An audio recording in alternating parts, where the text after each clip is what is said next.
بسم اللہ الرحمن الرحیم۔ السلام علیکم، آپ دیکھ رہے ہیں الف نیوز اور میں ہوں آپ کے ساتھ ماجد علی۔ شامل کرتے ہیں پاکستان اور دنیا بھر سے breaking news headlines. Iran کا امریکہ پر زبردست وار، بحرین، کویت، قطر اور اردن کے امریکی اڈوں پر بیلسٹک میزائل حملے۔ ایران اور امریکہ کے درمیان تنازع اب پورے خطے کو اپنی لپیٹ میں لے چکا ہے۔ ایران نے امریکہ کے مسلسل دوسرے روز کے حملوں کا بھرپور جواب دیتے ہوئے بحرین، کویت، قطر اور اردن میں موجود امریکی فوجی اڈوں پر بھاری بیلسٹک میزائلوں اور ڈرون سے حملے کیے ہیں۔ منامہ میں امریکی ففتھ فلیٹ کے ہیڈ کوارٹر کے قریب دھوئیں کے بڑے بادل اٹھتے دکھائی دیے گئے، جبکہ کویت میں بھی آسمان پر ایئر ڈیفنس سسٹم کی جوابی فائرنگ دیکھی گئی۔ اردن کے الازرق فوجی اڈے کو بھی نشانہ بنایا گیا، جہاں F-35 لڑاکا طیارے تعینات ہیں۔ امریکہ نے رات گئے ایران کی بندرگاہوں، ایئرپورٹس، ریلوے انفراسٹرکچر اور IRGC کی ایروسپیس فیسلٹیز پر شدید حملے کیے۔ وہ شہر میں IRGC کی تنصیبات میں شدید آگ بھڑک اٹھی۔ ان حملوں میں ایرانی فوج کے 8 جوان شہید ہوئے، جن کی تصدیق خود ایرانی میڈیا نے کی ہے۔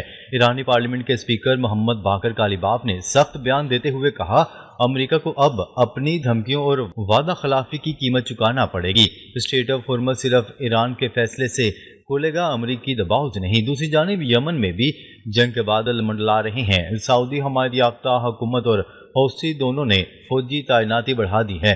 ترکی کے صدر رجب طیب ایردوان نے نیٹو اجلاس کے بعد کہا کہ خطے کی سلامتی کے چیلنجز سے نمٹنے کے لیے ترکی تیار ہے۔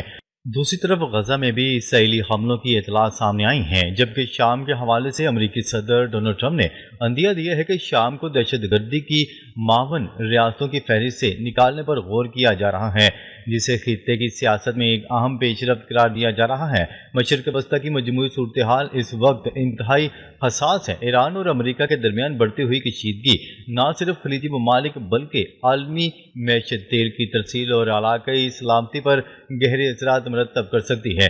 آنے والے دن اس بحران کے مستقبل کا تعین کرنے میں انتہائی اہم ثابت ہوں گے۔ ایران کا بڑا انتباہ اگلے 48 گھنٹے خطے کے لیے فیصلہ کن، جوہری پالیسی میں تبدیلی کا عندیہ۔ مشرق وسطی میں کشیدگی ایک بار پھر انتہائی خطرناک مرحلے میں داخل ہوتی دکھائی دے رہی ہے۔ ایران اور امریکہ کے درمیان بڑھتے ہوئے تناؤ کے دوران اگلے 48 گھنٹوں کو نہایت اہم قرار دیا جا رہا ہے۔ مختلف بیانات اور دعووں کے بعد خطے میں ایک نئی اور غیر یقینی صورتحال پیدا ہو گئی ہے، جس پر پوری دنیا کی نظریں جمی ہوئی ہیں۔ رپورٹ کے مطابق ایرانی پارلیمنٹ کی قومی سلامتی کمیٹی سے منسوب بیانات میں کہا گیا ہے کہ اگر امریکہ نے جنگ کو مزید وسعت دی تو ایران ایسے اقدامات کرے گا جن کا ماضی میں تصور بھی نہیں کیا گیا۔ انہی دعووں میں یہ بھی کہا گیا ہے کہ ایران جوہری ہتھیاروں کے عدم پھیلاؤ کے معاہدے NPT سے دستبردار اور اپنی جوہری پالیسی پر نظر ثانی پر غور کر سکتا ہے۔ تاہم ان دعووں کے باضابطہ اور آزاد رائے سے مکمل تصدیق تاحال سامنے نہیں آئیں۔ تجزیہ کاروں کے مطابق اگر ایران واقعی اپنی جوہری پالیسی میں بنیادی تبدیلی کرتا ہے تو یہ نہ صرف مشرق وسطی بلکہ عالمی سلامتی کے لیے بھی ایک بڑی پیش رفت ثابت ہو سکتی ہے۔ دوسری جانب امریکی صدر ڈونلڈ ٹرمپ کے حوالے سے بھی سخت موقف اختیار کرنے کی خبریں سامنے آ رہی ہیں، جن میں ایران کے حساس انفراسٹرکچر کو نشانہ بنانے کے امکانات کا ذکر کیا جا رہا ہے۔ تاہم ان اطلاعات کی بھی آزادانہ تصدیق نہ ہو سکی۔ ماہرین کا کہنا ہے کہ اگر آبنہ ہرمز یا باب المندب جیسے اہم بحری راستوں میں رکاوٹ پیدا ہوتی ہے تو عالمی تیل کی سپلائی، بین الاقوامی تجارت اور عالمی معیشت شدید متاثر ہو سکتی ہیں۔ دنیا کی ایک بڑی مقدار میں توانائی کی ترسیل انہی بحری راستوں سے ہوتی ہے، اسی لیے کسی بھی فوجی تصادم کے اثرات صرف خطے تک محدود نہیں رہیں گے بلکہ پوری دنیا کو اپنی لپیٹ میں لے سکتے ہیں۔ ادھر خطے میں امریکی جنگی طیاروں اور فوجی نقل و حرکت کی اطلاعات بھی سامنے آ رہی ہیں، جبکہ ایران مسلسل یہ موقف اختیار کر رہا ہے کہ وہ کسی بھی حملے کا بھرپور جواب دینے کی صلاحیت رکھتا ہے۔ دفاعی ماہرین کا کہنا ہے کہ اگر دونوں ممالک کے درمیان براہ راست جنگ چھڑ گئی تو اس کے نتائج انتہائی سنگین اور دورس ہو سکتے ہیں۔ بین الاقوامی مبصرین اس بات پر زور دے رہے ہیں کہ موجودہ بحران کا حل صرف سفارت کاری اور مذاکرات میں ہے۔ اگر کشیدگی میں مزید اضافہ ہوتا ہے تو نہ صرف مشرق وسطی بلکہ عالمی امن، معیشت اور توانائی کا نظام بھی شدید خطرات سے دوچار ہو سکتا ہے۔ اسی لیے عالمی برادری دونوں فریقین سے تحمل، مذاکرات اور فوری جنگ بندی کی اپیل کر رہی ہے۔ تاکہ ایک بڑی علاقائی یا عالمی بحران سے بچا جا سکے۔ خبر کے اگلے حصے میں بات کرتے ہیں ایران جنگ سے شمالی کوریا نے کیا سبق سیکھا، ایٹمی پروگرام مزید مضبوط بنانے کے اشارے۔ پچھلے کئی مہینوں سے مشرق وسطیٰ میں ایران، اسرائیل اور امریکہ کے درمیان جاری جنگ کو شمالی کوریا بغور جائزہ لے رہا ہے۔ پیونگ یانگ اس تنازع کو محض علاقائی بحران نہیں بلکہ اپنے مستقبل ایٹمی پروگرام اور امریکہ کے ساتھ ممکنہ ٹکراؤ کا آئینہ سمجھ رہا ہے۔ شمالی کوریا نے واضح کیا ہے کہ وہ ایران، وینزویلا یا لبنان نہیں ہے۔ اگر امریکہ یا کوئی اور طاقت اس کے خلاف غلطی کرے گی تو اسے منہ توڑ جواب ملے گا۔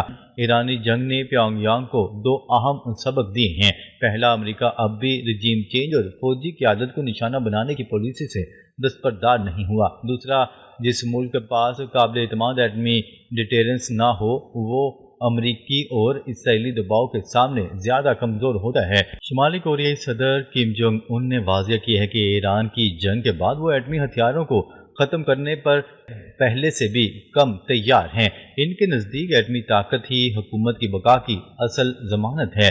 اس لیے شمالی کوریا اپنے ایٹمی اور میزائل پروگرام کو تیزی سے مضبوط کر رہا ہے۔ جنگ کے دوران شمالی کوریا نے مسلسل میزائل تجربات کیے اور اپنی فوجی صلاحیتوں کا مظاہرہ کیا۔ پیونگ یانگ کا ماننا ہے کہ کوئی بھی سپر پاور ہو، اگر وہ دباؤ ڈالے تو جواب دینے کے لیے جدید ایٹمی ہتھیار اور میزائلوں کا ہونا بہت ضروری ہے۔ ماہرین کا کہنا ہے کہ ایران کی حالیہ جنگ نے شمالی کوریا کے اس یقین کو مزید پکا کر دیا ہے کہ صرف ایٹمی ڈیٹرنس ہی بڑی طاقتوں کو روک سکتا ہے۔ یہ صورتحال نہ صرف کوریائی جزیرے بلکہ عالمی سلامتی کے لیے بھی اہم ہے۔ شمالی کوریا کی بڑھتی ہوئی ایٹمی صلاحیت مستقبل میں نئے چیلنجز پیدا کر سکتی ہے۔ خبر کے اگلے حصے میں بات کرتے ہیں کویت میں فضائی خطرات کا الرٹ، ایران کے جوابی حملوں کے دعوے، کئی علاقوں میں بجلی معطل۔ مشرق وسطیٰ میں ایران اور امریکہ کے درمیان بڑھتی ہوئی کشیدگی نے ایک نیا رخ اختیار کر لیا۔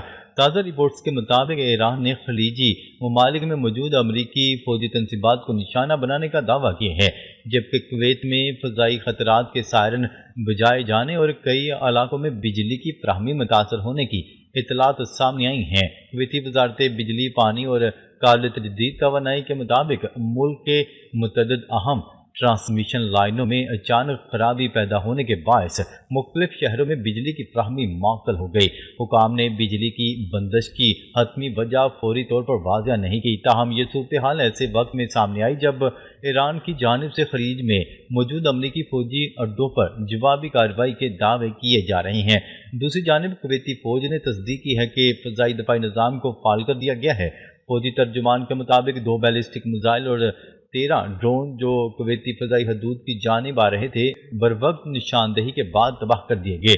حکام کا کہنا ہے کہ اس کارروائی میں کوئی جانی یا مالی نقصان نہیں ہوا، جبکہ شہریوں کو حفاظتی ہدایات پر عمل کرنے اور غیر ضروری نقل و حرکت سے گریز کرنے کی تلقین کی گئی ہے۔ ادھر ایرانی پاسداران انقلاب IRGC نے دعویٰ کیا ہے کہ جنوبی ایران پر امریکی فضائی حملوں کے جواب میں بحرین، کویت اور دیگر خلیجی ممالک میں موجود امریکی فوجی اڈوں کو میزائلوں اور ڈرون سے نشانہ بنایا گیا ہے۔ ایرانی بیان کے مطابق یہ کارروائی امریکی حملوں کے رد عمل میں کی گئی، تاہم ان دعووں کی آزاد ذرائع سے مکمل تصدیق تاحال سامنے نہیں آئی۔ دفاعی ماہرین کا کہنا ہے کہ اگر ایران اور امریکہ کے درمیان یہ کشیدگی مزید بڑھتی ہے تو اس کے اثرات پورے خلیجی خطے، عالمی تیل کی ترسیل اور بین الاقوامی تجارت پر مرتب ہوں گے۔ اس لیے عالمی برادری مسلسل دونوں فریقین سے تحمل کا مظاہرہ کرنے اور سفارتی ذرائع سے تنازعہ حل کرنے کی اپیل کر رہی ہے۔ مشرق وسطیٰ کی صورتحال اس وقت نہایت حساس مرحلے میں داخل ہو چکی ہے اور آئندہ چند دن خطے کے امن و استحکام کے لیے انتہائی اہم سمجھے جا رہے ہیں۔ عالمی مبصرین کی نظریں اب ایران، امریکہ اور خلیجی ممالک کی آئندہ حکمت عملی پر مرکوز ہیں، کیونکہ ان فیصلوں کے اثرات صرف خطے تک محدود نہیں بلکہ پوری دنیا پر پڑ سکتے ہیں۔ امریکی صدر ڈونلڈ ٹرمپ کی ایران کے اہم تیل برآمدی مراکز خارج جزیرے پر حملے کی دھمکی کے بعد ایران نے سخت رد عمل دیتے ہوئے کہا ہے کہ وہ کسی بھی ممکنہ فوجی کارروائی کا مقابلہ کرنے کے لیے مکمل طور پر تیار ہیں۔ غیر ملکی خبرساں ایجنسی کی رپورٹ کے مطابق ایرانی پارلیمنٹ کی قومی سلامتی کمیٹی کے ترجمان ابراہیم رضائی نے امریکی دھمکی کو مسترد کرتے ہوئے کہا، آؤ ہم تمہارا انتظار کر رہے ہیں، خارج جزیرے کے خلاف کسی بھی ممکنہ فوجی کارروائی کا بھرپور مقابلہ کریں گے۔ ایران نے امریکہ کی جانب سے حالیہ حملوں کے جواب میں بحرین اور کویت میں موجود امریکی فوجی اڈوں کو نشانہ بنایا، جبکہ تہران نے اعلان کیا کہ وہ ہر قسم کی کشیدگی سے نمٹنے کے لیے تیار ہے۔ دوسری جانب ایرانی وزیر خارجہ عباس اراغچی نے بھی کہا ہے کہ جارحانہ بیان بازی کبھی بھی ایرانی قوم کے وقار، عزم یا استقامت کو کمزور نہیں کر سکتی۔ واضح ہے کہ ایران اور امریکہ کے درمیان حالیہ دنوں میں کشیدگی میں مزید اضافہ دیکھنے میں آ رہا ہے۔ امریکی صدر ڈونلڈ ٹرمپ نے ایران پر حملوں کا جواز دیتے ہوئے کہا تھا کہ یہ کارروائیاں اپنے ہرمز میں تجارتی جہازوں کو مبینہ طور پر نشانہ بنانے کے جواب میں کی گئی ہیں۔ اس سے قبل ایرانی پارلیمنٹ کے اسپیکر اور اعلیٰ مذاکرات کار محمد باقر کالیباف کا کہنا تھا کہ آپ نے ہرمز صرف ایران کے طے کردہ انتظامات کے تحت کھلی رہے گی اور اسے امریکہ کی دھمکیوں یا دباؤ کے تحت ہرگز نہیں کھولا جائے گا۔ ناظرین، اب تک کے لیے اتنا ہی۔ مزید خبریں لے کر بہت جلد آپ کی خدمت میں حاضر ہوں گے، تب تک کے لیے اپنا خیال رکھیے گا۔ اللہ نگہبان۔